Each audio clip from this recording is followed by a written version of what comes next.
मुख्यमंत्री पुष्कर सिंह धामी की अध्यक्षता में उत्तराखंड कैबिनेट की बैठक सीएम आवास में आयोजित की गई। इस बैठक में कुल 52 प्रस्तावों पर कैबिनेट की मुहर लगी। मुख्य सचिव एस संधू ने बताया कि बैठक में कुल 52 प्रस्तावों पर चर्चा हुई।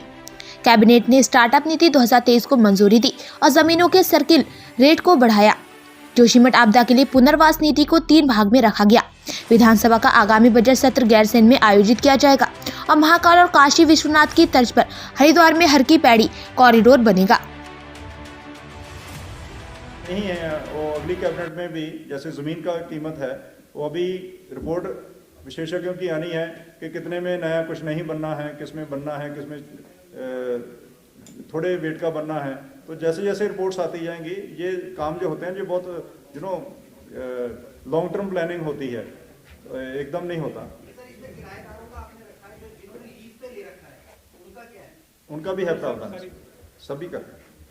अगला मत जो था वो जो सिविल एविएशन का है, जो नैनी सैनी एयरपोर्ट पिथौरागढ़ में है, और इसमें एयरफोर्स की डिमांड आई थी कि एयरफोर्स को इसकी आवश्यकता है। उन्होंने सर्वे भी किया था और कैबिनेट ने सैद्धांतिक सहमति दे दी है कि इसको एयरफोर्स को ट्रांसफ़र कर दिया जाएगा, जिसमें एयरफोर्स फिर इसको डेवलप और अच्छा करेगी और जो हमारी सिविल की फ़्लाइट्स हैं वो भी साथ में चलती रहेंगी और इसका एयरफोर्स भी इसको यूज़ कर पाएगी। नहीं, संचालन एयरफोर्स करता है और लेकिन लाइजनिंग पूरी होती है। दुनिया के जैसे चंडीगढ़ एयरपोर्ट भी एयरफोर्स के पास है, इलाहाबाद एयरपोर्ट एयरफोर्स के पास है, लेकिन वहाँ दूसरे जहाज भी आते जाते हैं, कोई दिक्कत नहीं होती। कोऑर्डिनेट देश में बहुत एयरपोर्ट ऐसे हैं जिसमें जो एयरफोर्स के कंट्रोल में है, लेकिन बाकी फ्लाइट्स भी उनमें चलती हैं।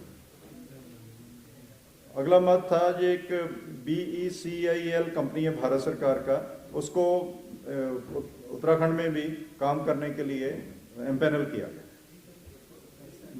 आगे एक मत आप बता दीजिए, मीनाक्षी जी बताएं।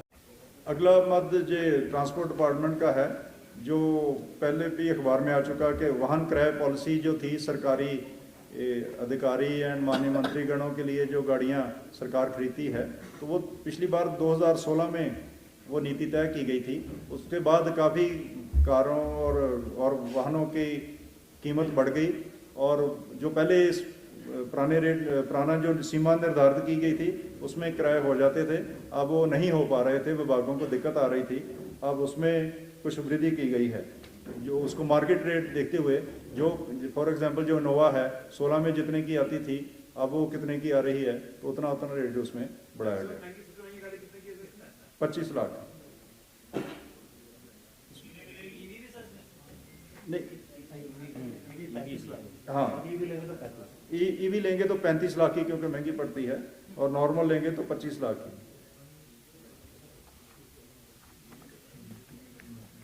अगला मत जो मत्स्य राजस्व विभाग का है, ये ग्राम प्रहलाद पलसिया तहसील सतारगंज में एक राज्य स्तरीय इंटीग्रेटेड एक्वा पार्क जो भारत सरकार की स्कीम है, जिसमें फिशरी के लिए, मछली पालन के लिए पूरा ही इंटीग्रेटेड, वहाँ बीज उत्पादन से लेके प्रोसेसिंग, बीज का वितरण करना, इसकी मार्केटिंग करना और इवन रोज़गार सृजन के लिए एक्वेरियम बनाना और वाटर स्पोर्ट्स, टूरिज़्म और लेटेस्ट तकनीक को यूज़ करना, जो भी मछली रिलेटेड है पूरा इंटीग्रेटेड एक पूरा कैंपस बनेगा।